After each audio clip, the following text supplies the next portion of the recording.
Bonjour à tous, c'est Nicolas Pomarède. Alors, à quel moment renforcer sa position? Comment choisir le moment où on renforce sa position? Qu'est-ce qu'il faut prendre en compte? Qu'est-ce qu'il ne faut pas prendre en compte? Attention, voilà, c'est très important cette question et je remercie d'ailleurs un de mes étudiants qui s'appelle Nicolas qui m'a donné cette idée de vidéo à quel moment renforcer sa position. J'en parle des fois dans des vidéos de trading réelles que je fais sur YouTube aussi, mais là je vais faire une vidéo spécialement dédiée à cela parce que je trouve qu'effectivement c'est une vidéo qui est très importante et il ne faut pas faire n'importe quoi. Alors à quel moment on renforce une position? On renforce une position en tenant compte de plusieurs facteurs. Premier facteur, il faut absolument, là vous voyez on est sur le titre Visa, donc société américaine, on est sur un graphique jour, donc un graphique long terme. Il faut absolument être dans le même sens du marché quand on souhaite renforcer sa position. On peut faire plein de choses en trading. On peut acheter un marché qui est baissier, vendre un marché haussier, être à contre-tendance, mettre un risque à 1% de son capital, à 5% de son capital, on peut tout faire sur les marchés, il n'y a que vous qui décidez. Mais le moment le plus judicieux pour renforcer une position, c'est quand on va dans le même sens que le marché. Pourquoi? Parce qu'on a plus de chances que notre renfort soit utile et que notre renfort soit fructueux, voilà, qui débouche sur un gain. Donc, pour vous montrer un exemple, là, on est sur le titre Visa, on est sur un graphique jour. Et je vous ai dit, donc, la première chose, c'est que le marché soit directionnel, c'est-à-dire qu'on aille dans le même sens que le marché, qu'on ne soit pas à contre-tendance.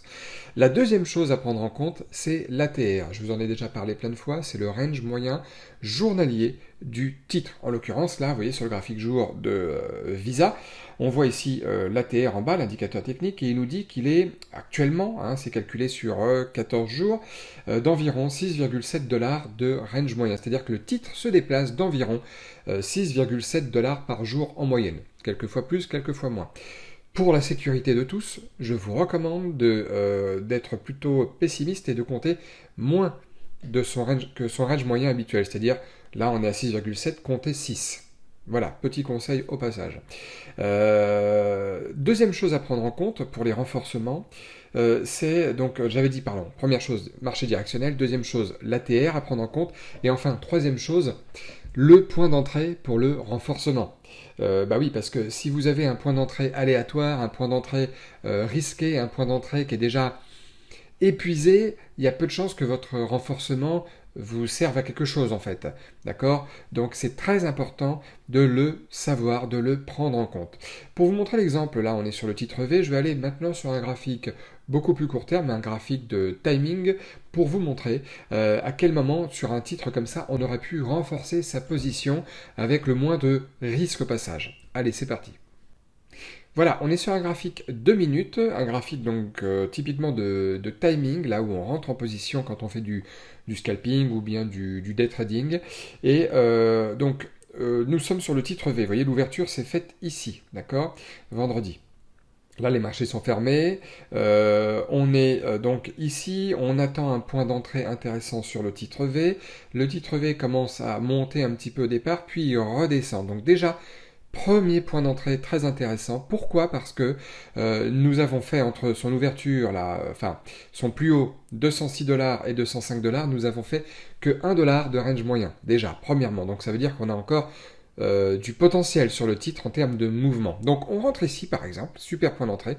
Pourquoi super point d'entrée? Parce que l'ATR, premièrement, mais aussi le point de stop également, qui n'est pas loin de notre point d'entrée. Très important lorsqu'on prend position. On prend position lorsque nous voyons un point de stop et non pas lorsque nous voyons une accélération de marché. Il faut qu'il y ait les deux, point de stop et point d'entrée intéressant, avec le range moyen. Donc on rentre ici, point de stop très près, super. Voilà, tenez, je vais vous montrer un exemple. Par exemple, je risque 100 $. Je short ici, tac, je mets un stop ici pour parfait. Hop, déjà là, en 5 minutes, on a un risk reward de 1 pour 1, premièrement. D'accord? Donc ça, c'est très bien. On laisse courir son titre. Très très très bien, voilà. Hop, le titre là fait un autre pullback ici. Voilà, à peu près autour des 16 heures. Il remonte, et là, il redescend à peu près ici. Il confirme qu'il est baissier. On arrive à peu près autour des 202 $.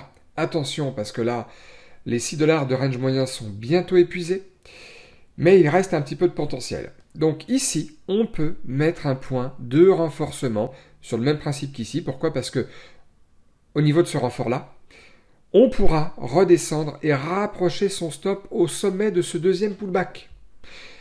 Et là, donc du coup, on associe un renforcement intéressant, avec un reste de potentiel aussi intéressant, et en plus, un stop qui sera, au niveau du renforcement, plus serré.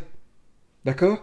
Donc là, on a tout ce qu'il faut pour renforcer, et c'est super intéressant. Alors après, où est-ce qu'on sort complètement? Je ne peux pas faire cette vidéo en vous parlant que du renforcement, sans vous parler du point de sortie idéal, parce que là, franchement, on voit toute la journée qui s'est passée, c'est facile de dire, il suffit de sortir ici au niveau des 198.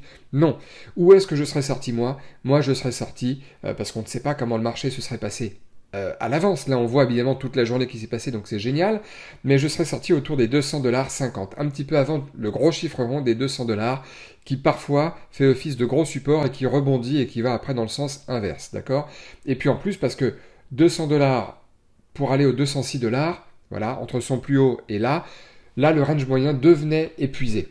Même si, finalement, vous l'avez vu, il est allé beaucoup plus bas. Ça arrive, il est allé beaucoup plus bas. Mais comme on ne le sait pas à l'avance et que nous, notre métier, c'est de prendre le moins de risques possible, eh bien, on aurait mis un objectif ici et on serait sorti complètement de la position ou au pire, partiellement. Ça, c'est aussi une autre vidéo plus tard que je mettrai, que Nicolas m'a fait penser également. Donc, à quel moment on prend ses bénéfices partiels, tout ça, je vais en faire un de ces quatre. Mais pour ce qui est du renforcement, là, c'est l'exemple vraiment parfait. On rentre déjà ici. Ensuite, on renforce là. Très très bien. Je vais vous montrer un autre exemple. Là, par exemple, on est sur le titre MU, Micron Technology. Et qu'est-ce qu'on voit lui aussi? Vous l'aurez deviné, on est plutôt sur un marché correctif. Voilà, il a fait un double top ici. Hein, on voit cette figure chartiste là qui ressemble à un M. C'est une figure qui est plutôt très baissière. En général, ce n'est pas gage de certitude, mais en tout cas, on voit cette journée qui s'est passée, une très grosse bougie rouge, très grosse journée de baisse là sur Micron Technology, moins 8%. Et on va aller tout de suite voir le graphique de timing pour s'exercer. Voilà, donc là on est sur le graphique du timing idéal, on va dire, sur Micron Technology, pour bien que je puisse vous détailler là où aurait été intéressant de renforcer sa position, parce que c'est le but de cette vidéo. MU, comme vous l'avez peut-être vu juste avant, j'espère que vous avez regardé, mais son range moyen il est de 4,7 $ en moyenne, donc on va arrondir à 4 pour être prudent. Et regardez bien, MU, très intéressant, il commence à ouvrir en baisse, parfait, mais là, il ne faut surtout pas vendre dans la précipitation, c'est bien d'attendre un pullback, pour tous ceux qui se posent la question de à quel moment je rentre, le timing, c'est bien d'attendre un pullback, parce que le pullback vous donne aussi un point de stop. Voilà la réponse. Donc, nous shortons ici, autour des 86 $, le point de stop, eh bien ici, autour des 87 $, pas besoin d'aller forcément beaucoup plus haut, autour des 87 $, et là, on laisse aller, premier point d'entrée. Ensuite, on souhaite renforcer sa position. On attend un deuxième point d'entrée. Où est-ce qu'il y en a un? Ici, autour des 85 $. Le marché fait un pullback là sur plusieurs minutes. Et puis ici, nouveau point d'entrée, clac, 85 $. Et alors, 85 $, 87 $, on a 2 $ d'écart. Il nous reste à peu près 4,7 $. Il nous reste 2,7 $ de range moyen potentiel, mais on va dire que 2, d'accord, parce qu'on a pris en compte 4 $ et non 4,7 si vous me suivez. Et là, on renforce notre position. On sait qu'on a encore 2 $ de range moyen. Donc l'objectif, clairement, est autour des 83 $. Donc clairement, où est-ce que je serais sorti moi? À peu près là, autour des 83 $. Voilà. Pourquoi? Parce que là, il est allé beaucoup plus bas. Il est allé au niveau des 80,50 $, allez, 81 $. Il est allé plus bas. Mais comme on ne le sait pas à l'avance et qu'on est des traders prudents, eh bien, il faut se mettre un objectif. Et l'objectif, il est à peu près ici autour des 83 $. Objectif raisonnable par rapport à ça. Point de renfort intéressant. Voilà. Parce que le marché nous donne un point de renfort intéressant, parce qu'il a fait un pullback, et c'est super, on peut rentrer ici avec un renforcement intéressant. Petite astuce au passage, quand vous renforcez une position, je vous déconseille de renforcer avec plus d'action que ce que vous en avez acheté la première fois. Parce que ça va vous mettre un prix moyen pondéré qui ne sera pas en votre faveur.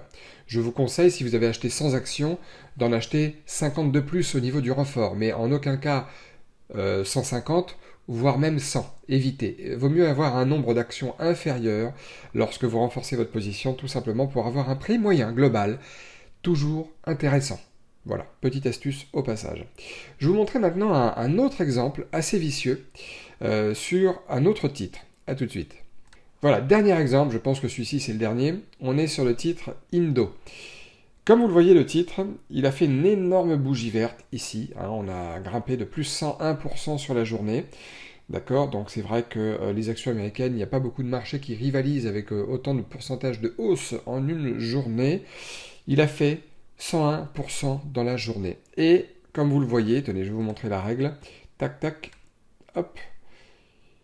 Il a pris, allez, entre le plus haut et le plus bas, il a pris, comme vous le voyez ici, 26,90$ de mouvement. Alors que son range moyen, vous le voyez en bas, il est de 4,4$. Donc, on va aller maintenant sur un graphique, alors attendez, je vais supprimer ça, sur un graphique inférieur pour le détail des explications sur le renforcement sur une journée comme celle-ci, sur le titre Indo. Voilà, on est sur un graphique cette fois-ci, 3 minutes. J'ai fait exprès de resserrer un petit peu pour pouvoir avoir des points d'entrée plus facilement lisibles. D'accord? Donc là, sur Indo, où est-ce qu'on pourrait renforcer? Où est-ce qu'on pourrait renforcer? Le marché est ouvert ici, voilà, autour des 22,10$, donc on n'a qu'à dire 22$ pour faire simple. Ensuite, pour moi, le point de renforcement, enfin, point d'entrée intéressant, allez, je vais aller sur un graphique 1 minute quand même pour vraiment détailler tout ça. Voilà, allez, on est sur un graphique 1 minute, vraiment, on verra mieux. Le point d'entrée intéressant, le seul point d'entrée pour moi qui était intéressant, c'était ici. Le premier point d'entrée, hein, je ne parle pas encore du renforcement.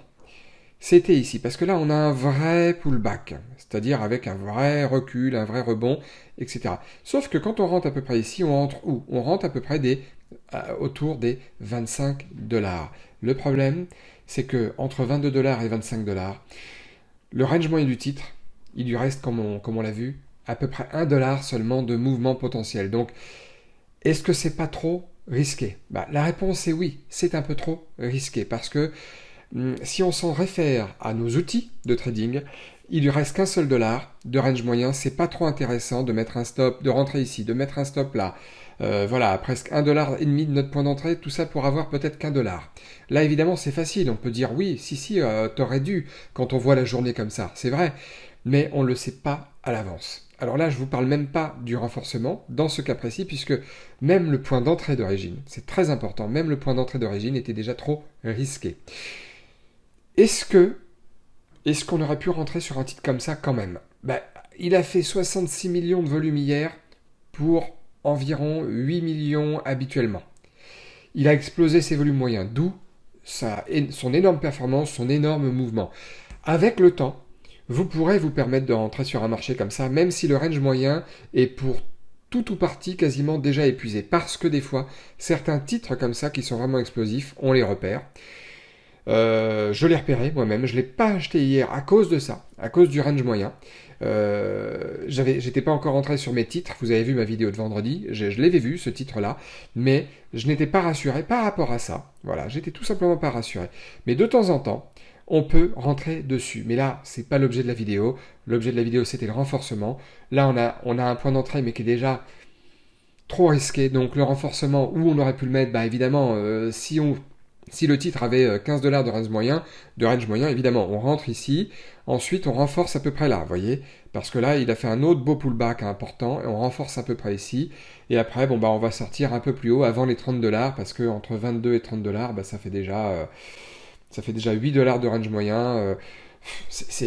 Voilà, c'est énorme, c'est hors contexte. C'est hors contexte ce titre-là. Donc des fois, évidemment, il faudra faire attention. Concentrez-vous uniquement sur ce que je vous ai dit en début de vidéo, quand il s'agit de renforcement. Que sur la tendance long terme, le graphique jour, que vous alliez dans le même sens que la tendance long terme, marché directionnel. 2, que vous ayez un point d'entrée intéressant. Donc un point d'entrée, c'est quoi? Un point d'entrée intéressant, c'est quoi? C'est un point d'entrée qui est associé à un point de stop intéressant, donc généralement un pullback qui vous permet d'avoir les deux, le point d'entrée et le point de stop intéressant. Et enfin, troisièmement, évidemment, c'est l'ATR, le range moyen. Si vous avez le marché qui est directionnel, le point d'entrée intéressant, et qu'il vous reste de la marge sur l'ATR, le range moyen, là oui, vous pourrez vous permettre de renforcer votre position avec plus de sécurité. Voilà. Et bien voilà, la vidéo est terminée, j'espère que vous l'avez appréciée, que ça a été clair pour vous, j'espère qu'elle vous sera utile et que ça va vous permettre de vous entraîner pour mieux trader les marchés. Si c'est le cas, mettez-moi un maximum de pouces comme d'habitude, abonnez-vous à la chaîne si ce n'est pas encore fait, cliquez sur la petite cloche et puis moi je vous dis à bientôt pour de nouvelles vidéos. Bonne journée à tous.